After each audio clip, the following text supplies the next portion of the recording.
अस्सलामुअलैकुम। आज हमारे पास जो है नया टॉपिक सिमिलर ट्रायंगल्स के सिमिलैरिटी ऑफ पॉलीगन्स के बारे में है, जिसमें हम सिमिलर फिगर्स के बारे में पढ़ेंगे। तो सबसे पहले जो है, अगर हम ट्रायंगल्स की बात करें तो इसकी डेफिनेशन जो है वो आपके पास ये देखिए यहाँ पे लिखी हुई है।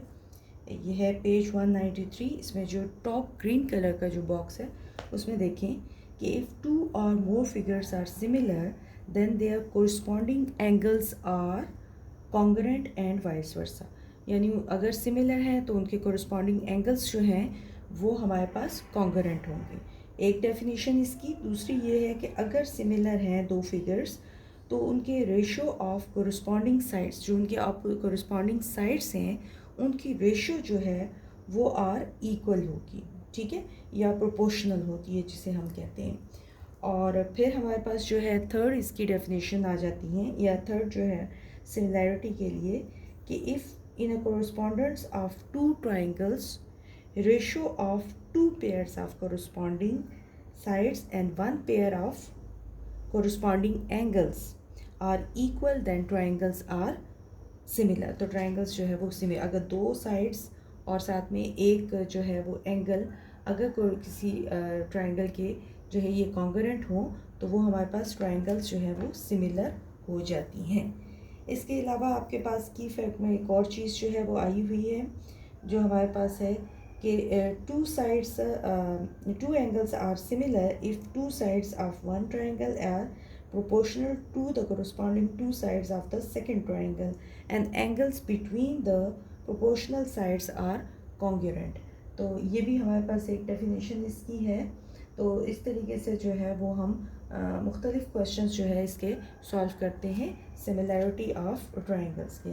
तो अब हम एक्सरसाइज पे आते हैं। तो एक्सरसाइज का अगर फर्स्ट क्वेश्चन देखें, एक्सरसाइज 9.2 और क्वेश्चन नंबर 1 है कि आपके पास कौन से पेयर ऑफ फिगर्स जो हैं वो सिमिलर हैं और कौन से नहीं हैं। अच्छा, तो अगर आप फर्स्ट ट्रायंगल देखें तो आपके पास कुछ इस तरीके से है। मैं इनकी रफली जो है वो ड्रॉ कर देती हूँ। देखिए यहाँ पे वो कह रहा है कि 90 का एंगल है, ठीक है, और ये एंगल वो 30 का बता रहा है। उसके बाद आपके पास ये 90 का है और ये एंगल जो है वो 60 का बता रहा है। डेफिनेटली जब एक एंगल आपके पास 30 का है तो दूसरा जो है वो 60 का होगा, और यहाँ पे भी ये 60 का। और अगर हम इस ट्रायंगल को थोड़ा सा ऐसे करके रख दें या टेढ़ा करके रख दें तो एग्जैक्टली ये सिमिलर हो जाएंगे। तो इसका मतलब है कि फर्स्ट पेयर जो है वो आपके पास सिमिलर है, ठीक हो गया। सेकंड देखें, आपके पास है ये ट्रायंगल एक दी हुई है छोटी सी, जिसमें आपको दिया हुआ है 2, 2 एंड 2, और एक और ट्रायंगल दी हुई है जिसे हम राइट एंगल इक्विलेटरल ट्रायंगल कहते हैं। तो ये आपके पास दिया।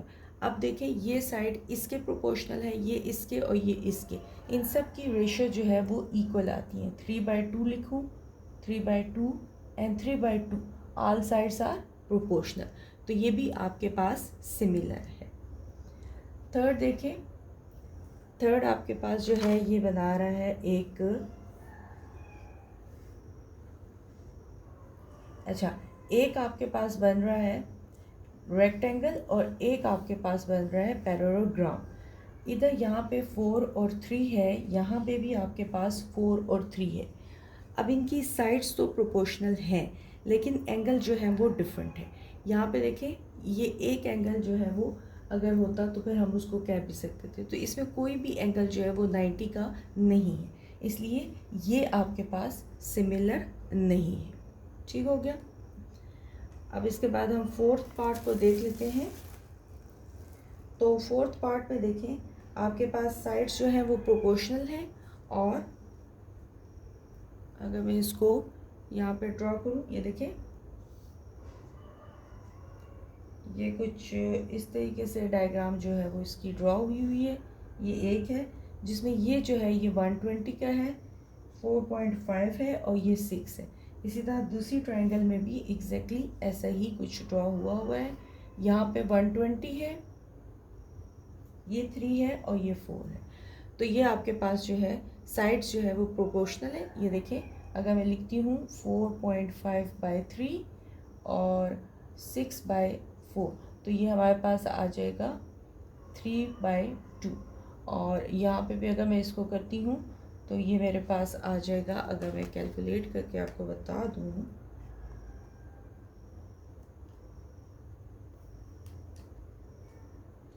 तो 4.5 डिवाइडेड बाय 3 जो है वो आपको रेशो देगा 3/2 ही देगा। ठीक है, तो ये दोनों जो है ये सेम रेशो में आ रहे हैं। तो ये आपके इसके फर्स्ट 4 पार्ट हो गए। अब आपके पास देखिए, ये मैंने 3 जो है इसके लास्ट रह गए थे वो बना लिए। यहाँ पे देखिए 4 और 3 इसके बीच में जो एंगल है वो हमारे पास इस एंगल के इक्वल नहीं है, क्योंकि ये 90 का आ रहा है। तो इसलिए अगर साइड प्रोपोर्शनल हो भी जाती हैं तो आपके पास जो है ये एंगल इसके जो है वो इक्वल नहीं है। अगर साइड इक्वल हो जाती है या प्रोपोर्शनल हो जाती हैं तो एंगल जो है वो आपके पास इक्वल नहीं आते, इसलिए ये आपके पास सिमिलर नहीं है। और फिर इसको देख लें 12/6, क्योंकि दोनों रेक्टेंगल्स हैं, एंगल्स भी सेम हैं, साइड को देखें वो भी प्रोपोर्शनल हैं, तो ये आपके पास सिमिलर है। इसके बाद इसको देखें, यहाँ पे ये 30 है, ये साइड जो है वो प्रोपोर्शनल्स हैं, तो इसलिए ये भी आपके पास सिमिलर है। ठीक है, तो ये आपके पास इसका हो गया क्वेश्चन नंबर जो है वो क्वेश्चन नंबर 1 हमने कंप्लीट कर लिया। अब आते हैं हम क्वेश्चन नंबर 2 की तरफ। अच्छा, अगर आप इस क्वेश्चन में देखें तो वो कह रहा है कि आप अननोन जो नंबर्स हैं उनकी वैल्यूज़ जो है वो फाइंड आउट करें, और चूंकि फिगर जो है वो एग्जैक्टली सेम है तो साइड्स जो है वो प्रोपोर्शनल होंगी। तो हम इनको सबसे पहले इनकी प्रोपोर्शनैलिटी के लिए जो हम लिख लेते हैं, और सारी ट्रायंगल्स जो हैं क्वेश्चन नंबर 2 में वो सिमिलर हैं। ठीक है, तो अब हम क्वेश्चन नंबर 2 का फर्स्ट पार्ट करते हैं कि अगर ये सिमिलर फिगर्स हैं या जो भी है फिगर्स हैं, जो क्योंकि और ट्रायंगल के अलावा भी हैं, तो वो सिमिलर हैं, तो उसकी डेफिनेशन के अकॉर्डिंगली हर साइड एक दूसरी साइड के प्रोपोर्शनल होगी। यानी अगर हम लेते हैं y/3 x/5, यानी ये साइड इसके, ये साइड इसके, और ये हो गया 8। याद रहे कि अगर आप पहले इस ट्रायंगल के ऊपर लिख रहे हैं तो सारे ऊपर लिखें, और अगर इस ट्रायंगल की वैल्यूज़ नीचे लिख रहे हैं तो सारी इसकी जो है साइड लेंथ जो है वो नीचे आनी चाहिए। आप ये भी कर सकते हैं कि इनको ऊपर और इनको नीचे कर सकते हैं, वो आप पे डिपेंड करता है। ठीक हो गया, तो अब हम इनको, चूँकि ये सारे इक्वल हैं, तो हम बारी बारी लेके इसको इक्वेट करके फाइंड आउट कर लेते हैं। ठीक हो गया, ये y आ जाएगा आपके पास 8 × 3/4 विच इज़ इक्वल टू 6। तो और सारी वैल्यूज़ चूँकि उन्होंने सेंटीमीटर में दी हुई हैं तो इसलिए y is equal to 6 centimetre. ठीक हो गया, अब x के लिए देख लें, x/5 और ये है 8/4, तो ये हो जाएगा 8, 5 एंड 4 किया 2, x इज़ इक्वल टू 10, तो ये आपके पास आ जाएगा 10 सेंटीमीटर। ठीक है, तो ये आपके पास इसका हो गया फर्स्ट पार्ट। अब सेकंड पार्ट जो है वो इंतहाई सिंपल है। अगर आप देखें 10/5 2 आ जाता है, 6/3 जो है वो 2 आ जाता है, साइड जो है वो क्या है आपके पास सिमिलर है। तो हम डेफिनेशन जो हमारे पास है उसी के अकॉर्डिंगली हम कहते हैं कि रेशो ऑफ 2, यानी हमारे पास हम इसको लिख सकते हैं, हम कहते हैं we know that ratio of 2 pairs of triangle of corresponding sides, ठीक है, of corresponding sides and one pair of corresponding angle are equal। ठीक है, तो इसका मतलब है कि अगर ये रेशोज जो इसकी सेम है तो therefore A is equal to क्या हो जाएगा 30, क्योंकि एग्जैक्टली सेम ही है, तो ये इनके बिटवीन जो एंगल बन रहा है वो हमारे पास 30 डिग्री का ही होगा। तो ये आपके पास इसका रिक्वायर्ड आंसर है। तो ऑब्जेक्टिव में आ सकता है, थोड़ी सी डिटेल के लिए जो है ये बात मैंने लिख दी है ताकि आपको पता चले कि हमने क्या रेफरेंस यूज़ करके ए इज़ इक्वल टू 30 कर दी है। यहाँ पे ये 5 है, क्वेश्चन देख लें, यहाँ पे ये 5 है।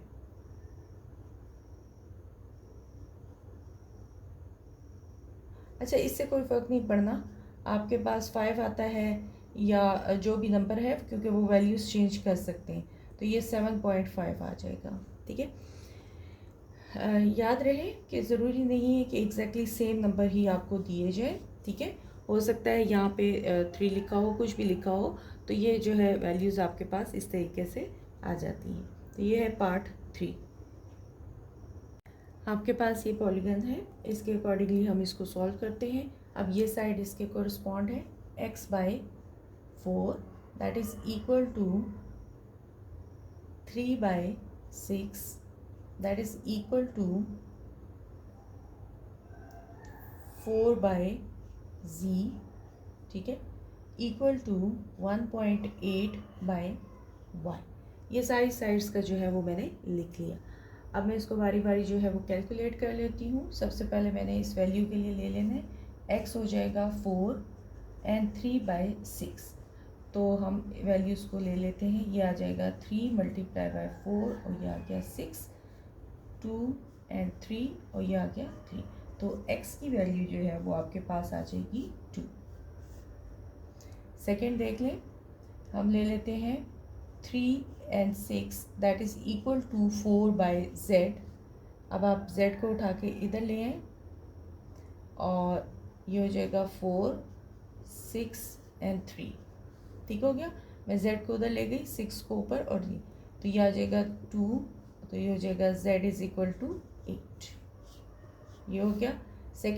थर्ड देख लें, 3/6 that is equal to 1.8y। y को उठा के इधर ले आए, क्रॉस मल्टीप्लाई कर दिया, 1.8 मल्टीप्लाई बाय 6 और ये आ गया 3। ये 2 से कैंसिल, ये आपको दे देगा 3.6। तो ये आपके पास ये तीनों वैल्यूज़ इसकी कैलकुलेट हो। ठीक हो गया, तो ये आपके पास हो गया इसका 4th पार्ट। अब आपके पास है पार्ट 5th, जिसमें वैल्यूज़ जो है वो आपके पास गिवन है। अब हम इनको सॉल्व कर लेते हैं। देखिए, ये आपके पास हो जाएगा 8/a, that is equal to 6.4/3.2, that is equal to b/2.1। अगर आप देखें तो मैंने सब ये वाली ट्रायंगल ऊपर ले ली, फिर नीचे। अब इसके बाद हम कैलकुलेट करते हैं a की वैल्यू। ए हम ले लेते हैं 8 एंड 6.4 एंड 3.2। इसको उठा के हम उधर ले गए, तो ये आ जाएगा a is equal to 3.28 divided by 6.4। और जब हम इसकी कैलकुलेशन करते हैं तो ये हमारे पास आ जाता है आंसर। तो ये a की वैल्यू आपके पास आ जाएगी 4।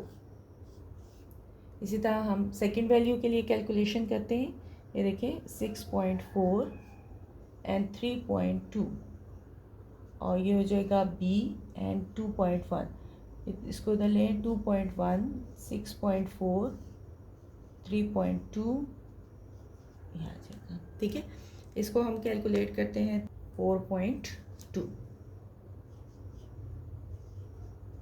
ठीक है, तो b जो है वो आपके पास आ जाएगा 4.2 और a जो है वो आपके पास आ जाएगा 4। अच्छा, अब आपके पास है 6 पार्ट, और 6 पार्ट में आपको ये दिया हुआ है ट्रायंगल्स। देखें, हम कर लेते हैं 10/5,